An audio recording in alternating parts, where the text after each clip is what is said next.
નમસ્કાર દર્શક મિત્રો, હું ઈશા ત્રિવેદી નર્મદા સમાચારમાં આપનું સ્વાગત કરું છું. સૌપ્રથમ જોઈશું આજના મુખ્ય સમાચાર. ભરૂચ પોલીસ ગ્રાઉન્ડ ખાતે 2 મહિના સુધી ચાલનાર શારીરિક કસોટીમાં 60,000 ઉમેદવારોનો લેવાશે ટેસ્ટ. રેન્જ આઈજી એસપીની ઉપસ્થિતિમાં ગુજરાત પોલીસમાં ભરતી માટે આયોજનનું કરાયું નિરીક્ષણ. ગુજરાત પોલીસમાં પીએસઆઈ અને લોકરક્ષકની ખાલી પડેલી 13,591 જગ્યાઓ ભરવા આજથી 13 માર્ચ સુધી શારીરિક કસોટી અને મેડિકલનું આયોજન.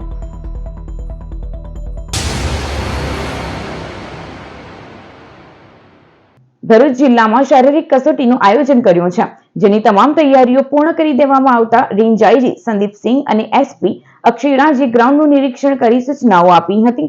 ભરૂચ પોલીસમાં 13,591 ખાલી પડેલી જગ્યાઓ ભરવા માટે રાજ્યમાં અલગ અલગ જિલ્લાઓના પોલીસ ગ્રાઉન્ડ પર 21 જાન્યુઆરીથી 13 માર્ચ સુધી શારીરિક કસોટીની પ્રક્રિયા શરૂ કરાઈ છે. ગુજરાત પોલીસ ભરતી બોર્ડની શારીરિક કસોટી માટે ભરૂચ જિલ્લાને પસંદ કરાયો છે, જેની તમામ તૈયારીઓને એસપી અક્ષયરાજ મકવાણાના માર્ગદર્શન હેઠળ આખરી ઓપ આપવામાં આવ્યો છે. આજે વહેલી સવારથી ભરૂચ પોલીસ હેડક્વાર્ટર્સ ગ્રાઉન્ડ ખાતે ભરતીની શારીરિક કસોટીની પ્રક્રિયાનો પ્રારંભ થયો છે, જેમાં પોલીસ ગ્રાઉન્ડ ખાતે રજીસ્ટ્રેશન, દોડ, ઊંચાઈ, વજન, છાતી સહિત શારીરિક કસોટી ઉમેદવારો આપનાર છે. ભરૂચ જિલ્લામાં પોલીસ 2 મહિના સુધી ચાલનાર ભરતીની શારીરિક કસોટી માટે અંદાજિત 60,000 ઉમેદવારો આવનાર છે, જેમાં રોજના 1600 ઉમેદવાર પોતાની શારીરિક કસોટી આપી શકશે. અહીંયા પોલીસ દ્વારા મેડિકલ ટીમ, એમ્બ્યુલન્સ સહિતની ટીમો પણ ભરતી પ્રક્રિયા સુધી સ્થળ પર હાજર રહેનાર છે. આ સિવાય બહારથી આવનાર ઉમેદવારો પાસે જો રહેવાની સગવડ ન હોય તો પોલીસ દ્વારા તેમની રહેવાની વ્યવસ્થા પણ ઉપલબ્ધ કરાવાશે. આપણે આવતીકાલથી લઈ અને 13 માર્ચ સુધી સમગ્ર ગુજરાત રાજ્યમાં જે નવી પોલીસની ભરતીઓ જાહેર થઈ છે એના અનુસંધાને જે ફિઝિકલ ટેસ્ટ અને મેડિકલ છે એની પ્રક્રિયા શરૂ થવા જઈ રહી છે. અને એના ભાગરૂપે ભરૂચ ગ્રાઉન્ડમાં પણ ભરૂચ પોલીસ હેડક્વાર્ટરના ગ્રાઉન્ડમાં આ વ્યવસ્થા કરવામાં આવી છે. એમાં દરરોજ મોટી સંખ્યામાં ઉમેદવારો ટેસ્ટ આપવા માટે આવવાના છે. એના ભાગરૂપે અમે આજે હું બરોડાથી આવીને એની સમીક્ષા કામગીરી, કયા પ્રકારની વ્યવસ્થા કરવામાં આવી છે, શું ત્યાં ફેસિલિટીની જરૂરત છે, શું ફેસિલિટી ઊભી કરવામાં આવી છે, જે અમારી એસઓપી છે એ મુજબ તમામ વસ્તુ પૂર્ણ થઈ ગઈ છે કે કેમ, અને જે ગ્રાઉન્ડ ઇન્ચાર્જ છે યાદવ સાહેબ એમની સાથે અને ભરૂચ એસપી જે એમને સપોર્ટ કરવાના છે એને એક સમીક્ષા કરવામાં આવી છે. ગ્રાઉન્ડની પરિસ્થિતિ જોવામાં આવી છે. વાગરા વિધાનસભામાં આપની પરિવર્તન સભામાં ધારાસભ્ય ચૈતર વસાવાના ભાજપ પર વાક પ્રહારો. વાગરા વિધાનસભા મત વિસ્તારમાં આમ આદમી પાર્ટી દ્વારા પરિવર્તન સભાનું આયોજન કરવામાં આવ્યું હતું. આ સભામાં ડેડિયાપાડા આમ આદમી પાર્ટીના ધારાસભ્ય ચૈતર વસાવા ખાસ ઉપસ્થિત રહ્યા હતા. સભાને સંબોધતા ચૈતર વસાવાએ ભાજપ સરકાર પર આકરા પ્રહારો કર્યા હતા. તેમણે જણાવ્યું હતું કે ભાજપ ઈસ્ટ ઇન્ડિયા કંપનીની જેમ દેશ ચલાવી રહ્યું છે અને જનતા પર શોષણ કરી રહ્યું છે. આમ આદમી પાર્ટી લોકોમાં જાગૃતિ ફેલાવે છે, તેથી ભાજપ ડરી રહ્યું છે. ચૈતર વસાવાએ વધુમાં આરોપ લગાવ્યો હતો કે ભાજપ સરકારે છેલ્લા 3 વર્ષમાં તેમના પર 19 જેટલા કેસ કરાવ્યા છે અને 7 વખત જેલમાં મોકલ્યા છે. તેમ છતાં તેઓ કોઈ પણ પ્રકારના દબાણથી ડરવાના નથી અને આદિવાસી તેમજ સામાન્ય લોકોના હક માટે સતત લડત ચાલુ રાખશે. પરિવર્તન સભામાં મોટી સંખ્યામાં કાર્યકરો અને સ્થાનિક લોકો ઉપસ્થિત રહ્યા. સભા દરમિયાન આમ આદમી પાર્ટીએ આગામી સમયમાં સંગઠન મજબૂત કરી જનહિતના મુદ્દાઓને લઈ આંદોલન તેજ કરવાની પણ જાહેરાત કરી હતી. અમે રાજનીતિમાં આવ્યા અમારા પરિવારને, અમારા બાળકોને, અમારા ધર્મપત્નીઓને અમે કીધું છે કે અમે ગમે તેટલા ભાજપ એમની સરકારના અધિકારીઓ એમના ઈશારે અમને જેલોમાં નાખશે, પણ આ ચૈતર વસાવાને આમ આદમી પાર્ટીની ટીમ જેલોથી ડરવાની નથી. અમે ભાજપ સામે લડવા વાળા લોકો છે. ચૈતર વસાવા એક સામાન્ય પરિવારમાંથી લોકોને જાગૃત કરવાનું કામ કરે એટલે પોલીસ અધિકારીઓ પર ખોટા દબાણો કરીને, ખોટી એફઆઈઆરો કરાવીને આજે 19 કેસો મારા પર થયા છે. 7 વાર આ 3 વર્ષ દરમિયાન મને જેલમાં નાખ્યો છે. અને તો પણ આ ચૈતર વસાવા ભાજપની તાનાશાહી સામે ઝૂકવાનો નથી, લડવાનો છે. એ ભાજપના નેતાઓને પણ કહેવા માંગુ છું, અમને 3-3, 4-4 મહિને દર વર્ષે જેલમાં નાખો છો તો તમે પણ તૈયાર રહેજો, કેમ કે અમે વ્યાસ સાથે તમારો હિસાબ કરવાનો છે. ભાજપના નેતાઓને આ મંચ પરથી કહેવા માંગુ છું તમને જેટલું બેઠાય એટલું જ અમારા કાર્યકરોને હેરાન કરજો. અમે વ્યાજ સમેત તમારો હિસાબ કરવાના છે. સાથે જેલ જેલ જેલ જેલની રમત રમે છે ને, અમારી સાથે જેલ જેલની રમતો રમે છે. આ ભાજપ ખૂબ મોટી પાર્ટી છે. ભાજપ પાસે 750 મોટા કમલમ 5 સ્ટાર કમલમો છે. પાર્ટીમાં એમની લીગલી 10,000 કરોડથી વધારે એમનું પોતાનું બેલેન્સ છે. એક આખી કંપની ઈસ્ટ ઇન્ડિયાની કંપનીની જેમ ભાજપ ચાલે છે. ત્યારે એકલા ચૈતર વસાવા, એકલા પિયુષભાઈ પટેલ, એકલા યાકુબભાઈ ગુરજીથી ભારતીય જનતા પાર્ટીને ડર નથી. પણ અમે બધા લોકો તમને જાગૃત કરીએ છીએ, તમને એક કરીએ છીએ, તમને તમારા અધિકારો માટે લડતા શીખવીએ છીએ, તમને સંવિધાન બચાવતા શીખવીએ છીએ. એટલા માટે ભાજપ અમારાથી ડરે છે. અમારા એકલાથી ડરતા નથી, પણ તમને જાગૃત કરવાનું જે કામ અમે કરીએ છીએ, તમને એક કરવાનું કામ અમે કરીએ છીએ, એના લીધે ભાજપ ડરે છે. અંકલેશ્વર પાલિકા પ્રમુખ તરીકે ભાવેશ કાયસ્થથી ચાર્જ સંભાળ્યો. ભ્રષ્ટાચારના આરોપ મહિલા પ્રમુખ વતી પતિનો વહીવટ સહિતના વિવાદો વચ્ચે મંગળવારે અંકલેશ્વર પાલિકા પ્રમુખ લલિતાબેન રાજપુરોહિતે પોતાની તબિયત નાદુરસ્ત જાહેર કરી દીધી હતી. મહિલા પ્રમુખને વિવાદો વચ્ચે ભાજપે આરામ પર ઉતારી દીધા બાદ ઉપપ્રમુખને પ્રમુખનો ચાર્જ અપાયો હતો. બુધવારે ઉપપ્રમુખ ભાવેશ કાયસ્થથી પાલિકા પ્રમુખનો પદભાર સંભાળી લીધો, જેઓને પુષ્પગુચ્છ આપી પાલિકાના સભ્યો અને અન્ય પદાધિકારી સહિત સ્ટાફે આવકાર્યા હતા. જય ભારત, જય જય ગરવી ગુજરાત. આજ રોજ અંકલેશ્વર નગરપાલિકા પ્રમુખ તરીકે મેં પદભાર સંભાળ્યો છે. આ દિવસે હું આપણા રાજ્યના મંત્રી, આપણા અંકલેશ્વર હાંસોટના લોકલાડીલા ધારાસભ્ય શ્રી ઈશ્વરસિંહ પટેલ સાહેબ, જિલ્લાના પ્રમુખ શ્રી પ્રકાશભાઈ મોદી અને શહેરના પ્રમુખ ધર્મેન્દ્રભાઈ પુષ્કરનાનો આભાર માનીશ કે એ લોકોએ મને આગળ જે ટૂંક સમય માટે દોરી સંચાર કરવાની છે નગરપાલિકાની, એની સુકાન મને સોંપી છે. હું આ મારા જેટલો સમય છે એ દરમિયાન મારા 36 સભ્ય અને આખું અંકલેશ્વરનો સર્વાંગી વિકાસના કામો કરીશ અને બધા સભ્યને પૂરતો ન્યાય મળે, ગામને ન્યાય મળે અને સારામાં સારું વિકાસનું કામ થાય એ તરફ ધ્યાન આપીશ. અંકલેશ્વર અને હાંસોટ તાલુકાના દિવ્યાંગ બાળકોને સાધન સહાય વિતરણ કરવામાં આવ્યું. અંકલેશ્વર બીઆરસી ભવન ખાતે હાંસોટ તેમજ અંકલેશ્વર તાલુકાના દિવ્યાંગ બાળકોને સાધન સહાય વિતરણનો કાર્યક્રમ યોજાયો હતો.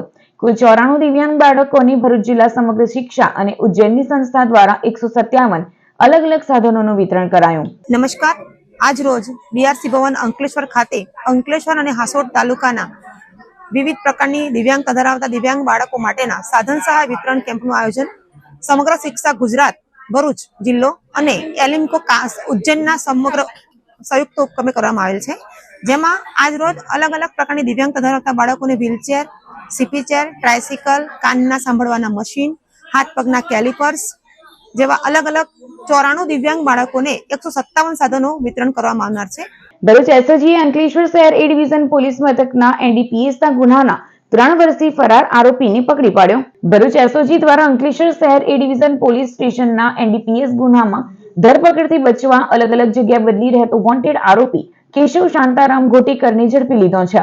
ભરૂચ બોલાવ બસ ડેપો પાસે હાજર હોવાની બાતમીના આધારે એસઓજી ટીમ દ્વારા ચેક કરતા આરોપીની ધરપકડ કરવામાં આવી હતી. આ મામલે પોલીસ દ્વારા વધુ તપાસ હાથ ધરવામાં આવી છે. આરોપી છેલ્લા 3 વર્ષથી ફરાર હતો. અંકલેશ્વરમાં બચપન પ્લે સ્કૂલના વાર્ષિકોત્સવ સ્માઇલ્સ એન્ડ સ્પાર્કલ્સની ઉત્સાહભેર ઉજવણી. અંકલેશ્વર શહેરના માં શારદા ભવન ટાઉન હોલ ખાતે બચપન પ્લે સ્કૂલ દ્વારા 5મો વાર્ષિકોત્સવ સ્માઇલ્સ એન્ડ સ્પાર્કલ્સ રંગબેરંગી કાર્યક્રમો સાથે ઉજવાયો હતો. કાર્યક્રમમાં નાના ભૂલકાઓની પ્રતિભાએ ઉપસ્થિત સૌને મંત્રમુગ્ધ કરી દીધા હતા. ગણેશ વંદના, સ્વાગત નૃત્ય અને દીપ પ્રાગટ્ય દ્વારા કાર્યક્રમનો પ્રારંભ કરાયો. આ પ્રસંગે મુખ્ય મહેમાન તરીકે પાલિકાના સ્ટેન્ડિંગ કમિટીના ચેરમેન નિલેશ પટેલ તેમજ પૂર્વ પ્રમુખ અને કાઉન્સિલર સંદીપ પટેલ ઉપસ્થિત રહ્યા. વિશેષ મહેમાન તરીકે UNESCO master trainer health and વેલનેસના Michelle Ganeshani and women's welfare ટ્રસ્ટના પ્રમુખ રશ્મિ જોશી તેમજ શાળાના ગુમાન પટેલ, ગોપાલ શાહ, વિમલ પાઠક સહિત શાળા પરિવાર ઉપસ્થિત રહ્યો. કાર્યક્રમમાં વિદ્યાર્થીઓએ વિવિધ સુંદર સાંસ્કૃતિક કૃતિઓ રજૂ કરી સાથે જ વિદ્યાર્થીઓને પુરસ્કાર વિતરણ પણ કરાયું હતું.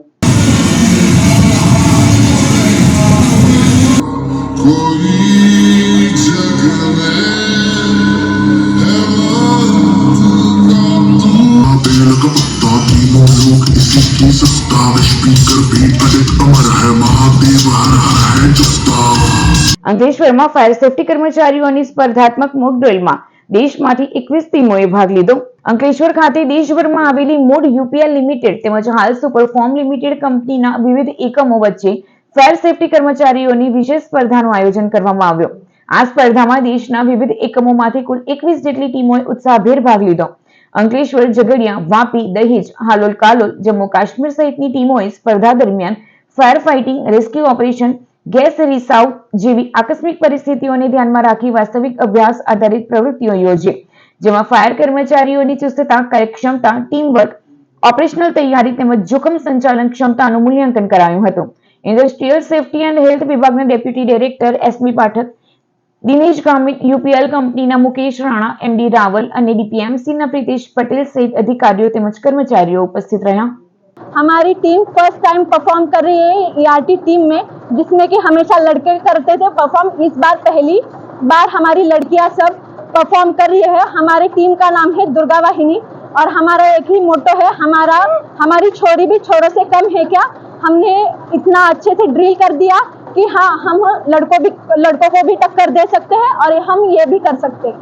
હું ગ્લોબલ સેફ્ટી હેડ યુપીએલ અને સુપરફોર્મ કંપનીમાં છું. આજે અમે અહીંયા ઈઆરટી કોમ્પિટિશનનું જે આયોજન કર્યું છે એમાં 21 ટીમ આવેલી છે. એ ટીમ જમ્મુથી, હલ્દિયાથી, ચંદીગઢથી માંડીને બેંગ્લોર અને અમારી બધી જ સાઇટ, જય રિસર્ચ ફાઉન્ડેશન, યુપીએલની બધી જ સાઇટો, સુપરફોર્મની બધી સાઇટ અને 21 ટીમ આવેલી છે. કોમ્પિટિશન અમે 3 ભાગમાં વહેંચી છે. એક દોડવાની કોમ્પિટિશન હતી, ત્યાર પછી ઇમરજન્સી સિનેરીઓને હેન્ડલ કરશે અને ત્યાર પછી બુદ્ધિમત્તાની ક્વિઝ હેન્ડલ કરશે અને ક્વિઝ પછી આ કોમ્પિટિશન હશે. અમારી દ્રષ્ટિએ આ એક ક્ષમતાવર્ધન ઇવેન્ટ છે અને અમારી ટીમ છેલ્લા 18 વર્ષથી આ કરી રહી છે અને આ બધે જ અમારી ટીમ ક્યાંય પણ કોઈ બી ઇમરજન્સી હોય તો રિસ્પોન્સ આપવા માટે સક્ષમ છે અને એ લોકો બધે જ ગવર્મેન્ટ ઓફિસ અથવા પ્રાઇવેટ કંપની બોલાવે ત્યાં જઈ અને સહાયતા પ્રોવાઈડ કરે છે. ઝઘડિયાના ઇન્દોર ગામે ખેતરમાં દીપડાના આટા ફેરાનો વિડીયો વાયરલ થયો. ભરૂચના ટ્રાઇબલ બેલ્ટ તરીકે ઓળખાતા ઝઘડિયા તાલુકાના ઇન્દોર ગામે દીપડાની દસ્તકથી ગ્રામજનોમાં ભયનો માહોલ ફેલાયો છે. ગામની સીમ વિસ્તારમાં દીપડો ફરતો હોવાના બનાવો સામે આવ્યા છે, જેના કારણે ખાસ કરીને ખેડૂતોમાં ફફડાટ ફેલાયો છે. દીપડાનો એક વિડીયો સોશિયલ મીડિયામાં વાયરલ થયો છે. આ ઘટના બાદ ગામના લોકોમાં રાત્રિના સમયે બહાર નીકળવામાં ભય અનુભવાઈ રહ્યો છે. ગ્રામજનોએ વન વિભાગને દીપડો પકડવા પાંજરું ગોઠવવામાં આવે એવી માંગ કરી છે. અંકલેશ્વર પાલિકા હોસ્પિટલ ખાતે મહિલાઓ માટે વિનામૂલ્યે કેન્સર સ્ક્રીનિંગ કેમ્પનું આયોજન કરાયું. ઇન્ડિયન રેડક્રોસ ગુજરાત શાખા દ્વારા CSR અંતર્ગત અંકલેશ્વર તાલુકાની મહિલાઓ માટે સર્વાઇકલ કેન્સર તથા બ્રેસ્ટ કેન્સર સ્ક્રીનિંગ માટેનો વિશેષ કેમ્પ યોજાયો. નગરપાલિકા હોસ્પિટલ ખાતે આ કેમ્પમાં મહિલાઓને સર્વાઇકલ કેન્સર, બ્રેસ્ટ કેન્સરની જરૂરી તપાસ અંગે માર્ગદર્શન અને સલાહ સંપૂર્ણપણે નિઃશુલ્ક આપવામાં આવી. મહિલાઓએ મોટી સંખ્યામાં કેમ્પનો લાભ લીધો. આ કેમ્પમાં ઇન્ડિયન રેડક્રોસ સોસાયટીના સભ્યો તેમજ પાલિકાના હોદ્દેદારો ઉપસ્થિત રહ્યા હતા. નમસ્તે, મારું નામ કવિતા છે. ઇન્ડિયન રેડક્રોસ સોસાયટી ગુજરાત રાજ્ય શાખાથી આવ્યા છીએ. આજે અંકલેશ્વર નગરપાલિકા ડિસ્પેન્સરી ખાતે બહેનો માટે સર્વાઇકલ કેન્સર અને બ્રેસ્ટ કેન્સર સ્ક્રીનિંગ પ્રોગ્રામનું આયોજન કરવામાં આવ્યું છે. આ માટે અમે national high speed rail corporation, Ankleshwar taluka branch અને અંકલેશ્વર નગરપાલિકા ડિસ્પેન્સરીના ખૂબ જ આભારી છીએ કે જેમણે બહેનો માટે આ કેમ્પનું આયોજન કરી અને આ પ્રોગ્રામને સક્સેસ બનાવવા માટે જાગૃતતા, અવેરનેસ અને કેમ્પેન ચલાવી અને ઘણા બધા બહેનો આ કેમ્પનો લાભ લે એ માટેનું ખૂબ જ સુંદર આયોજન કરેલ છે. અંકલેશ્વર મામલતદાર કચેરીએ તાલુકા કક્ષાના સ્વાગત કાર્યક્રમમાં 4 અરજીનો હકારાત્મક નિકાલ કરાયો. અંકલેશ્વર મામલતદાર કચેરી ખાતે મામલતદાર કિરણસિંહ રાજપૂતની અધ્યક્ષતામાં તાલુકા કક્ષાના સ્વાગત કાર્યક્રમનું આયોજન કરાયું. કાર્યક્રમમાં લોકોએ પોતાના પ્રશ્નો રજૂ કર્યા. આ સ્વાગત કાર્યક્રમમાં 4 જેટલા પ્રશ્નોનું હકારાત્મક નિરાકરણ કરવામાં આવ્યું હતું, જેમાં મામલતદાર કચેરીના અધિકારીઓ અને અરજદારો ઉપસ્થિત રહ્યા. ગુજરાત સરકાર દ્વારા ગ્રામ સ્વાગત, તાલુકા સ્વાગત અને જિલ્લા સ્વાગત અને રાજ્ય સ્વાગતનો કાર્યક્રમ અમલમાં મૂકેલ છે. આ કાર્યક્રમ માટે જે પ્રશ્નો હોય તેની રજૂઆત તારીખ 1 થી 10 સુધીમાં ઓનલાઈન કરવાની હોય છે. એના ભાગરૂપે આજે અંકલેશ્વર તાલુકામાં તાલુકા સ્વાગતનો કાર્યક્રમ યોજવામાં આવેલ હતો. તેમાં કુલ 4 અરજી મળેલ હતી, જે પૈકી 4 જણનો હકારાત્મક નિકાલ કરવામાં આવેલ છે. ભરૂચ જન શિક્ષણ સંસ્થાન ખાતે PM વિશ્વકર્મા જાગૃતિ કાર્યક્રમ સંપન્ન. પરંપરાગત કારીગરોને આધુનિક ઉદ્યોગ સાહસિક બનવા આહ્વાન. ભારત સરકારના MSME દ્વારા ભરૂચની જન શિક્ષણ સંસ્થાન ખાતે PM વિશ્વકર્મા જાગૃતિ કાર્યક્રમનું આયોજન યુગ શક્તિ સંસ્થાના માધ્યમથી કરાયું. આ પ્રસંગે સંસ્થાના નિયામક ઝૈનુલ સૈયદ અને અન્ય મહાનુભાવોની ઉપસ્થિતિમાં પરંપરાગત કારીગરોને સરકારની કલ્યાણકારી યોજનાઓથી માહિતગાર કરાયા. મહાનુભાવોએ સ્થાનિક કલાકારો અને કારીગરોને કૌશલ્ય વર્ધન દ્વારા આત્મનિર્ભર બનવા પર ભાર મૂક્યો. કાર્યક્રમમાં એમએસએમઈ ડીએફઓ અમદાવાદના assistant director Brijesh Kumar Swarnakar, CED ગાંધીનગરના સુરત રિજિયનના એસટીઓ અવનીશ હિરપરા અને એલડીએમ ભરૂચના ચીફ મેનેજર અનુપકુમાર જ્યોતિસિંહ ખાસ ઉપસ્થિત રહ્યા હતા. ટેકનિકલ સત્ર દરમિયાન તજજ્ઞો દ્વારા વિવિધ વિષયો પર ઊંડાણપૂર્વક માહિતી અપાઈ. કાર્યક્રમમાં મોટી સંખ્યામાં લાભાર્થીઓએ હાજર રહીને સરકારની યોજનાઓનો લાભ લેવા ઉત્સાહ દાખવ્યો હતો. ભરૂચ સિનિયર સિટીઝન ગ્રુપની માસિક મીટિંગમાં ડોક્ટર જીતલબેન દેસાઈએ આયુર્વેદ અંગે માર્ગદર્શન આપ્યું. ભરૂચના ભક્તેશ્વર મહાદેવ મંદિર હોલમાં સિનિયર સિટીઝન ગ્રુપની માસિક બેઠક યોજાઈ, જેમાં ડોક્ટર જીતલબેન દેસાઈ દ્વારા આયુર્વેદ નિદાન અને સારવાર અંગે માર્ગદર્શન અપાયું. મૂળ નવસારીના વતની હાલ ભરૂચમાં સ્થાયી ડોક્ટર જીતલબેને આયુર્વેદિકમાં BAMS બાદ MD ડબલ PhD કરી 2 વર્ષ દુબઈમાં સ્કિન સ્પેશિયાલિસ્ટ તરીકે પ્રેક્ટિસ કરી હતી. વર્ષ 2009 થી આધુનિક ટેકનોલોજી સાથે તેમનું ક્લિનિક ચલાવે છે. સમાન અપાન ઉદાન અને સમાન, જ્યારે સમાન વાયુ બગડે ત્યારે એટેક આવે. તો એ સમાન વાયુ તો ન હોય જ, પણ ઉદાન બગડીને સમાન સાથે મિક્સ થયો અને તમને ગભરાટ છોડી. કેમ? તો કે હૃદયની કેમ કોરોનરી ચોકઅપ હતી, 10 બ્લોકેજ છે, 90 બ્લોકેજ છે, પૂરેપૂરી બ્લોકેજ છે, સ્ટેન્ડ મૂકો. ભરૂચ પાંજરાપોળની કસક પોદાર સ્કૂલના નાના ભૂલકાઓએ મુલાકાત લીધી. આજ રોજ ભરૂચ પાંજરાપોળ ખાતે પોદાર સ્કૂલના નાના ભૂલકાઓને લઈ શિક્ષકો આવ્યા હતા. પ્રિન્સિપાલ હિરલ પટેલ અને સ્ટાફને બાળકો સાથે સંસ્થા દ્વારા આવકાર અપાયો હતો, જ્યાં બાળકોને ચોકલેટ વિતરણ કરવા સાથે ગૌ માતાનું મહત્વ સમજાવી ગૌ સેવાનો લાભ અપાવ્યો હતો. સંસ્થાના બિપિન ભટ્ટ, જીગ્નેશ બ્રહ્મભટ્ટ, વિજય મહેતા, મહેન્દ્ર કંસારા, અનિલ રાણા સહિતના ઉપસ્થિત રહ્યા હતા. ભરૂચથી કીમ તરફનો એક્સપ્રેસ વે શરૂ થતા સર્જાયેલ પહેલા અકસ્માતમાં યુપીના ટેમ્પા ચાલકનું મોત નીપજ્યું છે. 2 ગામથી કીમ નવસારી સુધી દિલ્હી મુંબઈ એક્સપ્રેસ વેનો ભાગ શરૂ થઈ ગયો છે, જેના પર ભરૂચથી સુરત તરફ આઈસર ટેમ્પો લઈ ઉત્તર પ્રદેશના નાનકર ગામનો હબીબુલ્લાહ જઈ રહ્યો હતો. ચોથી લેનમાં આગળ ચાલતા કન્ટેનરમાં ટેમ્પા ચાલકે ધડાકાભેર ટેમ્પો ઘુસાડી દીધો હતો, જેમાં ટેમ્પાનો કૂચડો બોલી જતા પાનોલી પોલીસે દોડી આવી ગેસ કટરથી કેબિન કાપી ટેમ્પા ચાલકનો મૃતદેહ બહાર કાઢી આગળની કાર્યવાહી હાથ ધરી હતી. નેત્રંગના ગાલીબા ગામ પાસે વળાંક પર ટ્રક ચાલકે સામેથી આવતી બાઇકની અડફેટે લેતા યુવાનનું મોત, મંગેતરની ઈજા. નેત્રંગના ગાલીબા ગામે રહેતો 24 વર્ષીય હેમલત વસાવા નેત્રની બાઇક લઈ નાંદોદના મોજી ગામે ગયો હતો, જ્યાંથી મંગેતર સ્નેહાને લઈ બંને નેત્રંગ પરત ફરી રહ્યા હતા. રાતે ગાલીબા ગામ નજીક કુંડથી ફુલવાડી જવાના વળાંક પર સામેથી આવતી ટ્રકે બાઇકને અડફેટે લીધી હતી. અકસ્માતમાં યુવાન અને તેની મંગેતર બાઇક પરથી ફંગોળાઈ રસ્તા પર પટકાયા હતા, જેમાં હેમલતાને ગંભીર ઈજા પહોંચતા નેત્રંગ બાદ રાજપીપળા લઈ જતા રસ્તામાં જ તેનું મોત થયું હતું. નેત્રંગ પોલીસ મથકે ટ્રક મૂકી નાસી છૂટેલા ડ્રાઈવર સામે ગુનો દાખલ કરાયો હતો. સમાચાર પૂર્ણ કરતા પહેલા એક નજર મુખ્ય સમાચારો પર. ભરૂચ પોલીસ ગ્રાઉન્ડ ખાતે 2 મહિના સુધી ચાલનાર શારીરિક કસોટીમાં 60,000 ઉમેદવારોનો લેવાશે ટેસ્ટ. રેન્જ આઈજી એસપીની ઉપસ્થિતિમાં ગુજરાત પોલીસમાં ભરતી માટે આયોજનનું કરાયું નિરીક્ષણ. ગુજરાત પોલીસમાં પીએસઆઈ અને લોકરક્ષકની ખાલી પડેલી 13,591 જગ્યાઓ ભરવા આજથી 13 માર્ચ સુધી શારીરિક કસોટી અને મેડિકલનું આયોજન. તો આ હતા અત્યાર સુધીના નર્મદા સમાચાર. નવા સમાચારો સાથે ફરી મળીશું. નમસ્કાર.